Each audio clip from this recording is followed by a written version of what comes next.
Welcome back, travelers, to Legendary Lore, where we are today going to be talking about Chishiro. Chishiro is the red-green commander from the Kamigawa Neon Dynasty commander set. Ooh. And so basically the whole idea behind him is that he's a hired blade. A cell sword. Cell blade? Cell sword. Sellsword. Cell sword. He's a cell sword. Which basically means he's a mercenary. He trains people to kill people. He kills people. He stops people from killing other people by killing them. That's kind of his deal. Basically, And he whatever the does money it- tells him to do. Yeah, he's kind of like Wolverine when he's in his darkest moment, kind of thing. And so, by the way, Chishiro is an orochi. The orochi, of course, being those snake people that in the modern age don't have the legs because they got rid of them to satisfy the Kirin. But Call them snake people. in this case, Chishiro, it starts off with him in this random like village in the forest like But area. Chishiro doesn't have legs? Yeah, Chishiro has no legs. Huh. He has 4 arms, a really long snake tail, and no eggs, no legs. If you're a female, he would have eggs. So basically, Chishiro's defending this town from a gang that's like a reckoner gang that intends to come and mess stuff up. Now, this gang is like one of the like more, I guess you could say, weak groups. They're not It's actually not that. Grease Fang. Yeah, they're the Mukotai. The Mukotai, of course, being like. Oh, they have a mech. Yeah, they do. They have several things. They have ambushers too. So basically, Chishiro is here, and he watches as the people are crowded on this tiny little shrine. And in the actual story, it uses the Goshintai of Boundless Vigor, the green Goshintai, as an example of like what it looks like.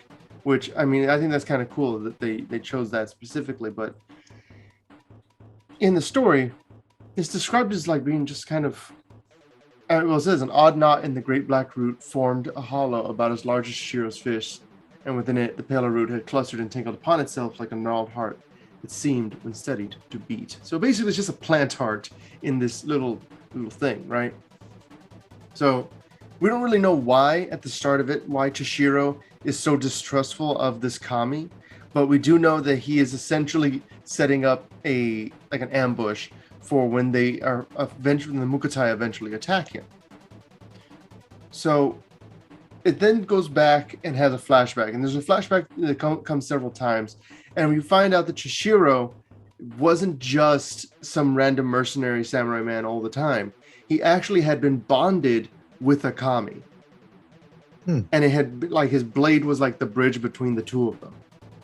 And they were super in sync. Even here it says, a new branch wishing to unfurl and flower, a chill recedes and the buds peak bravely. And that's basically the way the kami would speak into Chishiro's mind, and he would be able to essentially act on the kami's behalf. And the two of them felt like they were perfect together, right? And what Chishiro would do essentially is he would find people that were like futurists or trespassers or whatever, and then he would kill the majority of them. And if there were any that seemed innocent enough, he would let them go off into the wilderness without any weapons or protection and let the kami deal with them. How nice of him. Yeah, he's really nice. The name of his kami, of course, is Kaima. Kaima being the other red-green legend from the set. I kind of love the idea of these two characters influencing each other so much the way they do, because they're so perfectly in sync and they're both the exact same colors. It's really cool. So basically, interchangeable commanders. Yeah, exactly. Too bad they don't have partner. It'd be cool if Chishiro had been just mono green, the kami had been mono red, and then together they were partnered with each other specifically. I want a commander set to do that. Have their featured commander be the partners. Yeah, I think it'd be good, but that's not how it goes. So the Mukotai, they're slowly basically coming in. Like they know they're going to get there. They're on their way, and it says the end of the week fell on a moonless night, and Chishiro's basically just on top of the roof of one of the tea houses, and it's about 3 stories tall. It's literally the only structure that is that tall in the town, which they call Far Corner.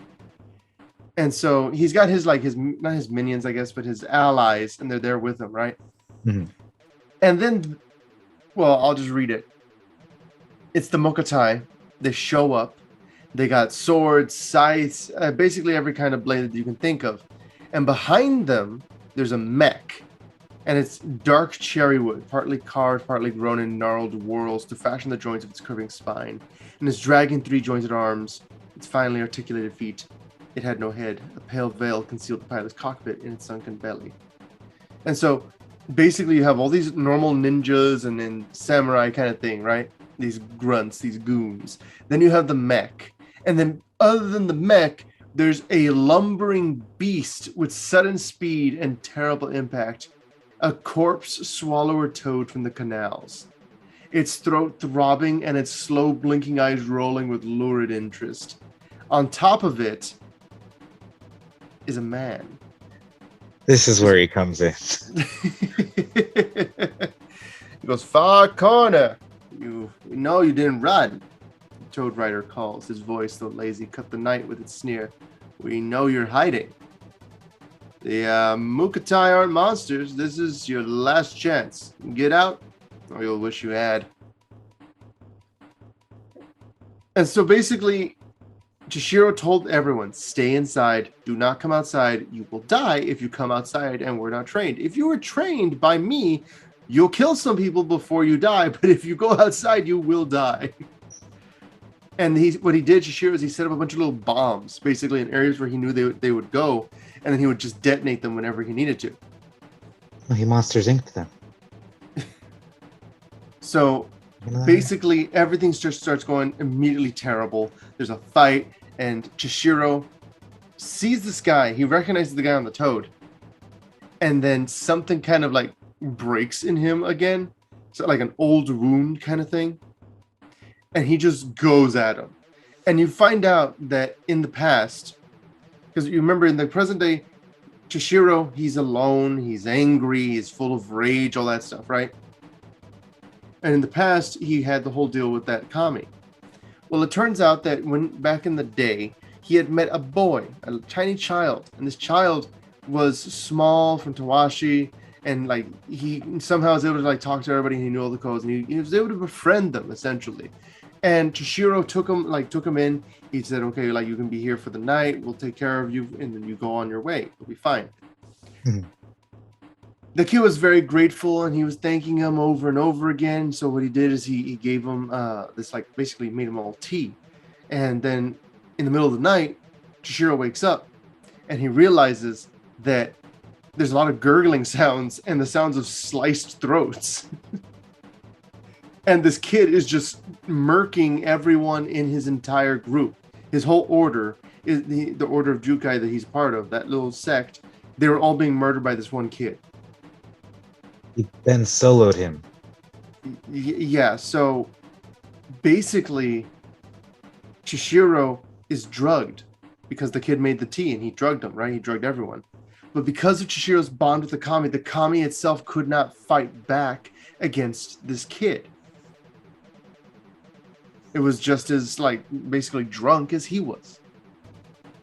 And Kaima's basically just as weak, and he's looking at this kid and he's thinking like, why are you doing this? And here we have the reason he says it. Chishiro struggled to wring something from his paralyzed throat. His mind was too clouded by grief and anger and fear to know what it would be before it leaked out from his mouth. He wished to say stop and why. He only managed a feeble croak. And then the boy looks down at him and it says, you know what I want? Looking at Kaima. Bond with me, and I'll have no need to kill him. And so basically what this means is the kid is trying to essentially steal the Kami from Chishiro. And through all of this, Chishiro is like basically like praying to the Kami saying, look, let me go. If you let me go, you'll be free.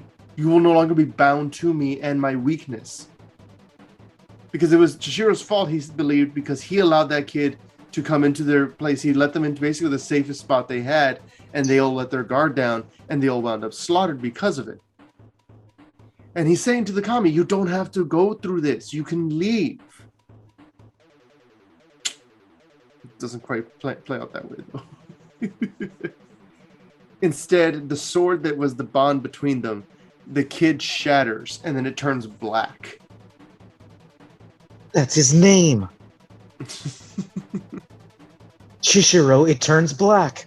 Yeah, that's it. That's exactly it, Joe. And so it says right here, Chishiro, numbing and thinking, waited and waited for Kaima to return.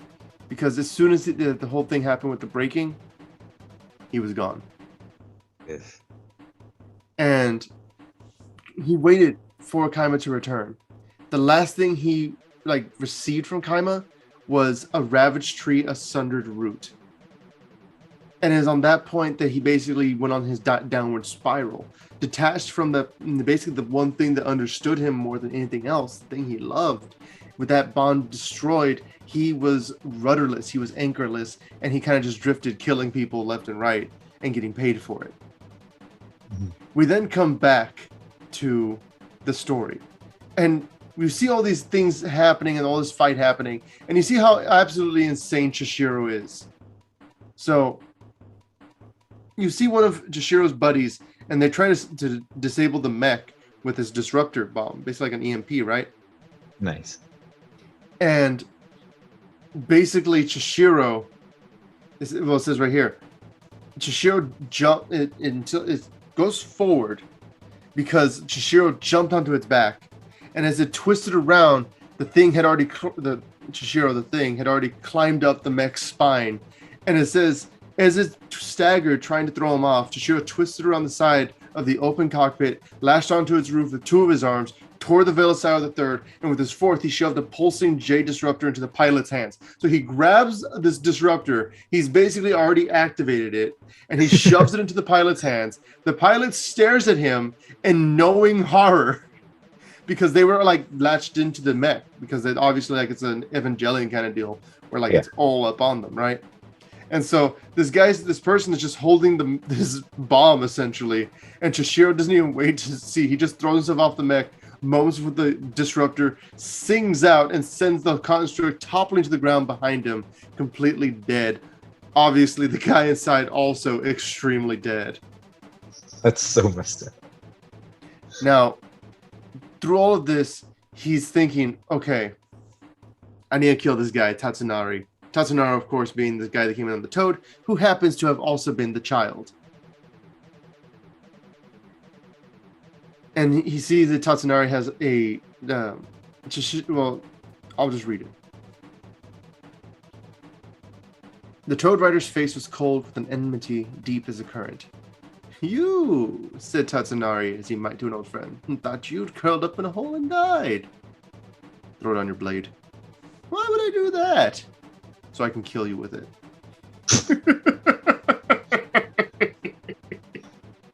It's it's so he's so simple with what he says. The other guy's like, he's like, no, I'm going to kill you. You are literally going to die right now. And so, what follows, for those of you that would love to read it, which I assure you all of you would, read the story itself. But they have this really great fight, and as it goes, Chishiro actually, because of the fact he's so blinded by rage, he's losing. So while this is happening, Tatsunari is basically taunting Chishiro the entire time. He says, "You bonded, you're all the same, so self-righteous, so determined that the world will do what you say. Spiteful wretch, you hate them, the kami." And what happens is that over the course of their thing, as they're talking to each other and laughing at each other and fighting each other like they're in the most epic of animes, is that Chishiro kind of unravels the fact that Tatsunari, he does not like the kami. He doesn't like anyone because he's basically empty inside. There's an emptiness inside of him, and all that he takes just makes him feel more empty. And Chishiro calls him out on it. And it says here, he was thinking of emptiness, and the empty man lunged toward him. But if Tatsunari dug his sword into Chishiro, he would only find more emptiness. Because Chishiro couldn't have said why that made him laugh. But it was a sound and no other that escaped him upon realizing the horrifying degree to which they were both nothing creatures, wretched in their lack. The once blessed blade caught Chishiro through the gut, just below his ribs, where it plunged deep and deeper until blood was welling in his throat.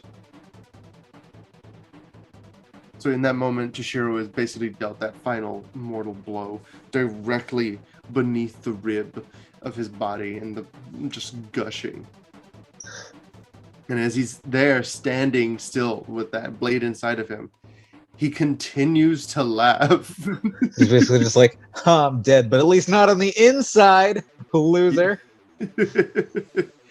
And what's crazy is that as it's there, he can feel like the heat of it, the light and the heat, and like an unfurling from within. And then Tatsunari starts to freak out because roots suddenly shoot out of Chishiro's body. Pale roots and then darker roots. And they begin to slither up the blade around Tatsunari's blade and up his hand.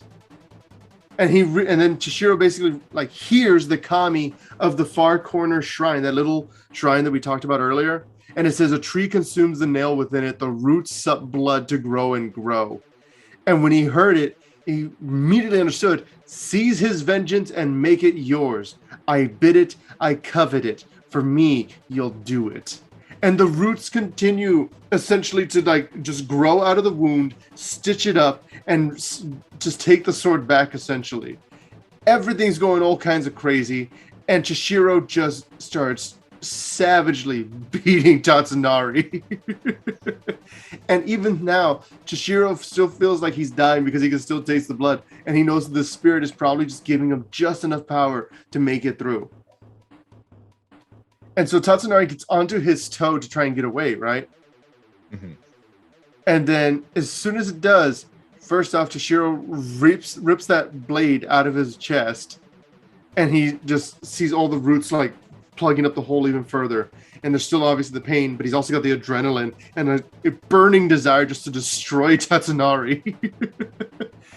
And the Mokutai, they're trying to retreat. They know that this is not good. Their main guy just stabbed a giant snake. The snake then laughed at him and took out the blade and is now trying to kill him with it. And so he just sees Tatsunari jumping away, right? And right here it just says, Tatsunari saw Chishiro's falling shadow and turned eyes wide. He had only a second to choose, meet the threat or save himself. So he flung himself from his mount, and Chishiro cleaved into the toad, dragging the blade through its meat until its bellows unraveled into the night, until he carved so thoroughly into it that it wheezed and at last died. The body split and fell apart from itself in an unsightly mess. That's crazy.